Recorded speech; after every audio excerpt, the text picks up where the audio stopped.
¿Cuándo fue la última vez que tu hijo adolescente te dijo te quiero? Pero no me refiero a que tú se lo dijeras primero y él contestara yo también. Me refiero a que se acercara espontáneamente, que te abrazara, que te preguntara cómo estás, que mostrara preocupación por ti. ¿Te acuerdas?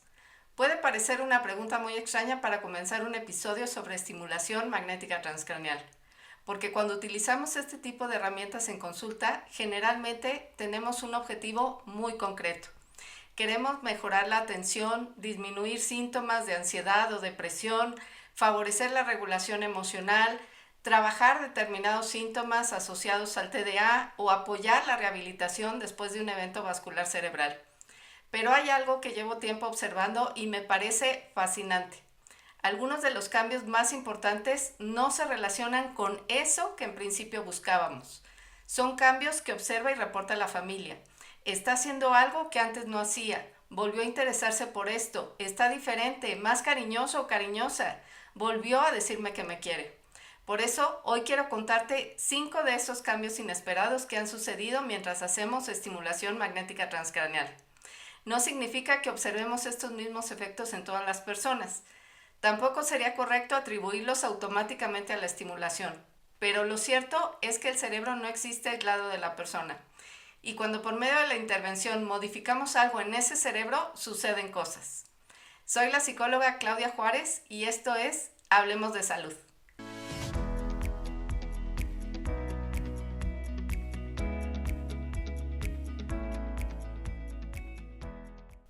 El primer caso es el de una paciente que llegó conmigo después de haber sufrido un evento vascular cerebral.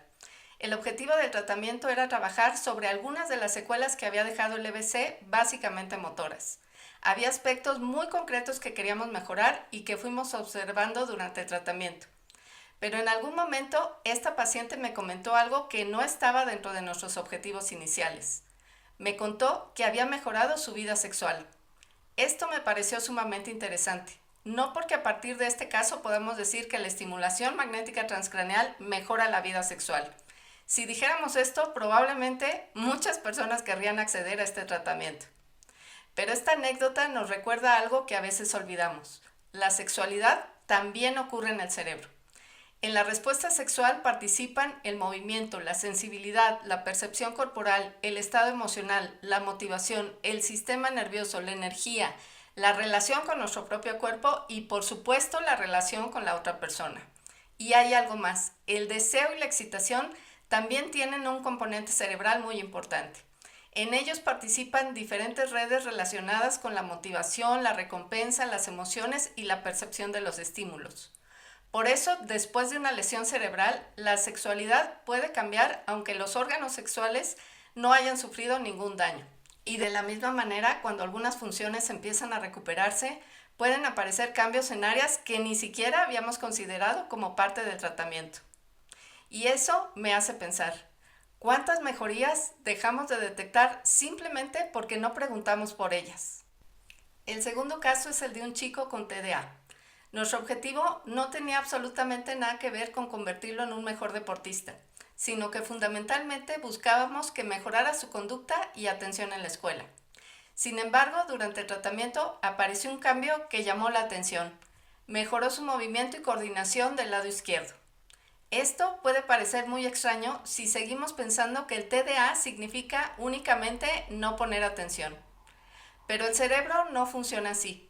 Para realizar un movimiento coordinado necesitamos prestar atención, anticipar, secuenciar, inhibir movimientos innecesarios, calcular tiempos y ajustar constantemente lo que estamos haciendo. Las funciones ejecutivas y el movimiento no viven en universos separados. Por eso, cuando alguien me dice que está más coordinado, yo no lo descarto simplemente porque esa variable no estuviera en mi protocolo de evaluación. Lo observo, lo registro y me pregunto ¿qué puede estar ocurriendo? Porque a veces los cambios más interesantes aparecen justamente en aquello que no estábamos midiendo. Si estás escuchando este episodio y eres mamá, papá o maestro de un niño o adolescente con TDA, quiero hacer una breve pausa para compartirte algo que estoy segura será de tu interés. El próximo 24 de septiembre en Pachuca, Hidalgo, voy a impartir la conferencia TDA y estimulación magnética transcraneal, lo que padres y maestros deben saber. Vamos a hablar del TDA mucho más allá del simple hecho de que tu hijo o hija no se concentre.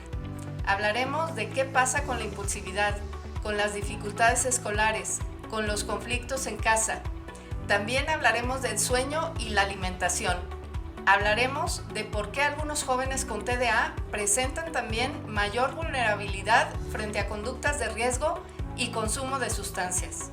Y voy a explicarte qué es la estimulación magnética transcraneal y cómo la utilizo dentro de un abordaje integral. Si tienes un hijo o hija con TDA, trabajas con niños o adolescentes o simplemente quieres entender mejor lo que sucede en ese cerebro, acompáñame.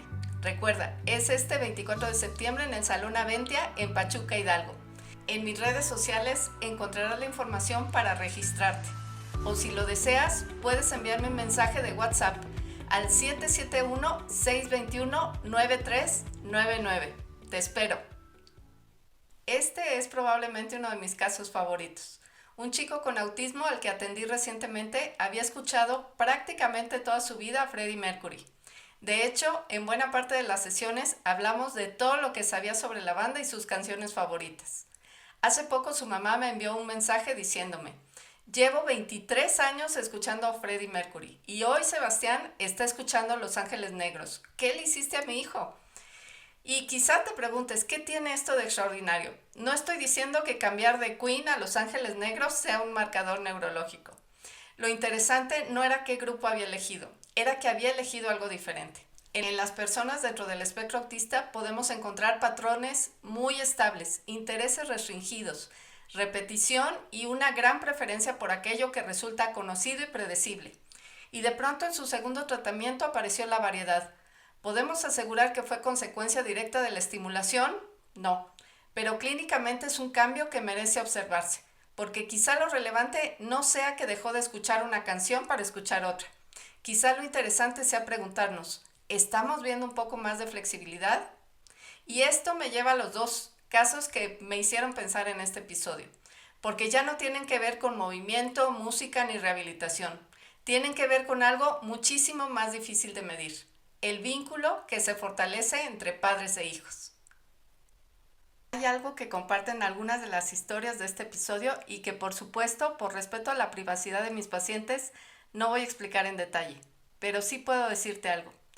Detrás de estos jóvenes con problemas hay madres que han luchado muchísimo por ellos, porque estén bien, madres que han buscado respuestas, que han acompañado tratamientos, que han pasado noches sin dormir, que han investigado mejor que el FBI, que han puesto límites, que se han preguntado 1001 veces si están haciendo lo correcto, que se han equivocado y que al día siguiente han vuelto a intentarlo. Y al menos 2 de ellas me han dicho de diferentes maneras algo que para mí no deja lugar a dudas. Quieren a sus hijos por sobre todas las cosas. Pero amar a un hijo no siempre significa que podamos conectar con él. Cuando existe TDA, ansiedad, problemas de alimentación, consumo de sustancias u otras dificultades, la convivencia puede convertirse poco a poco en una sucesión de preocupaciones. ¿Ya comiste? ¿Hiciste la tarea? ¿Dónde estabas? ¿Por qué no llegaste a casa? ¿Otra vez estás con el teléfono? ¿Por qué no hiciste aquello?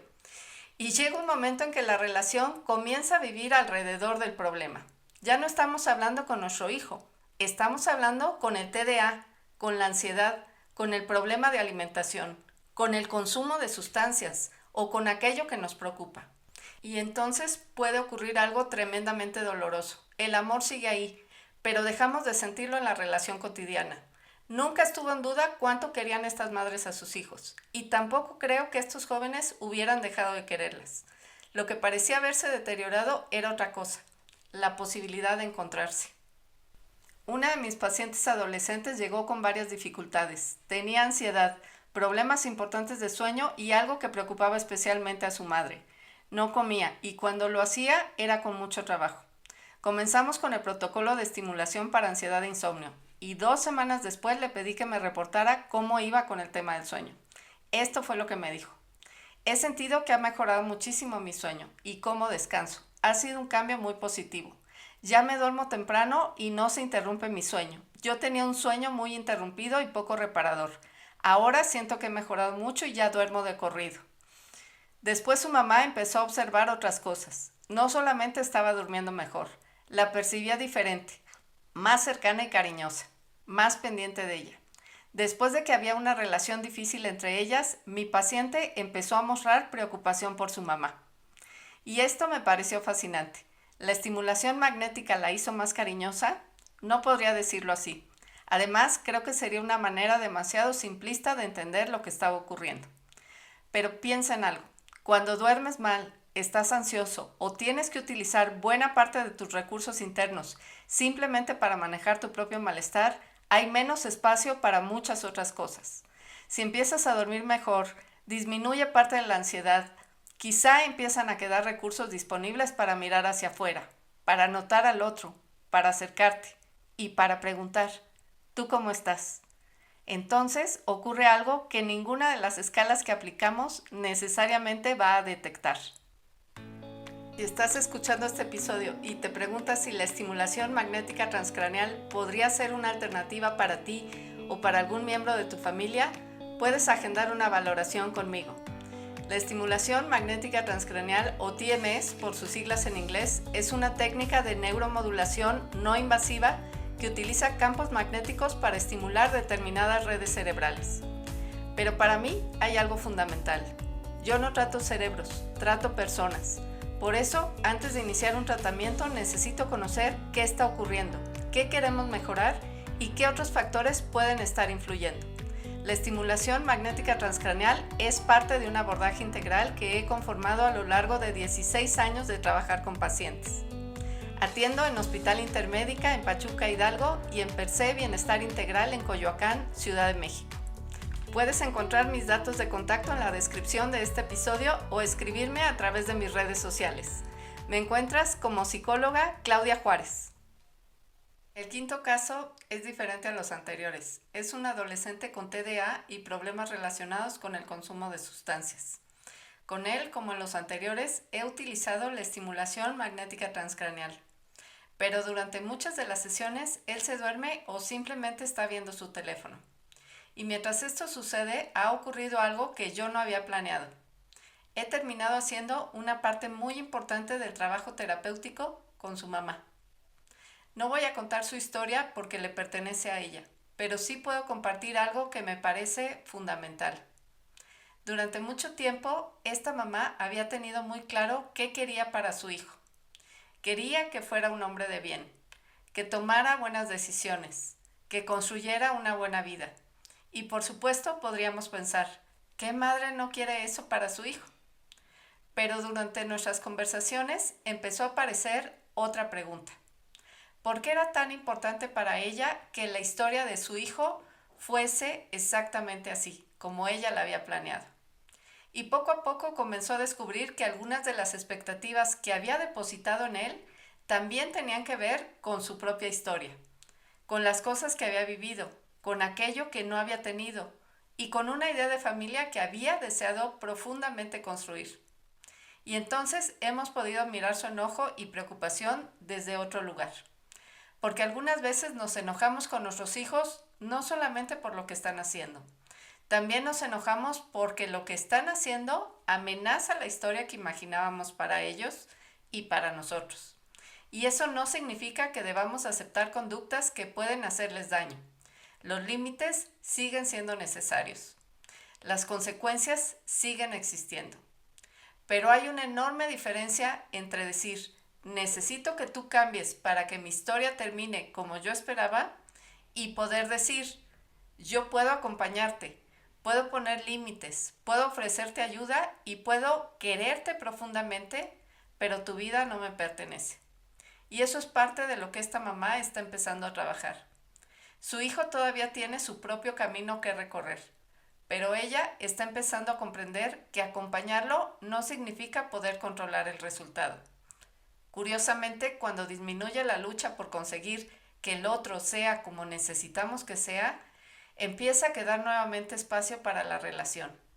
Y para mí, este caso contiene quizá la lección más importante de los 5. Porque aquí no podemos decir que esto lo produjo la estimulación magnética transcraneal.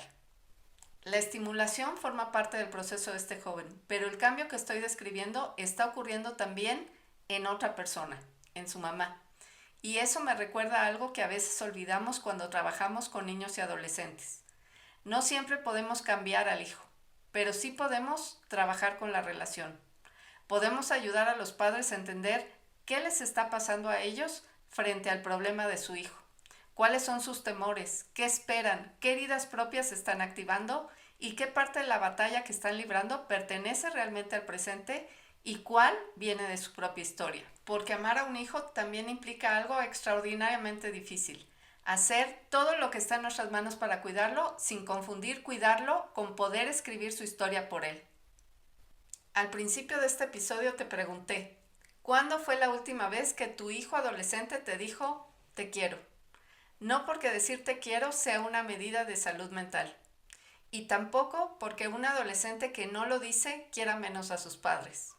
De hecho, esa es quizá la reflexión más importante que quiero dejarte hoy. En estas historias nunca estuvo en duda el amor. Hay familias en las que el amor nunca desaparece.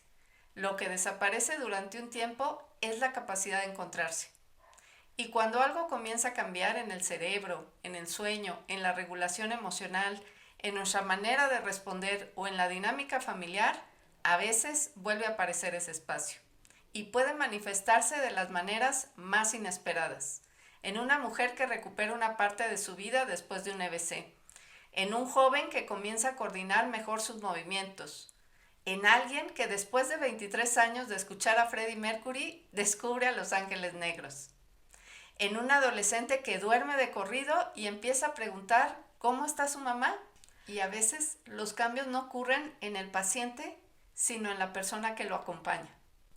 Por eso, cuando hablamos de mejorar el funcionamiento cerebral, quizá deberíamos mirar mucho más allá de los síntomas.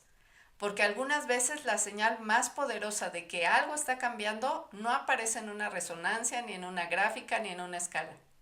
A veces es en el abrazo de tu hijo. Soy la psicóloga Claudia Juárez y esto es Hablemos de Salud. Nos escuchamos en el próximo episodio.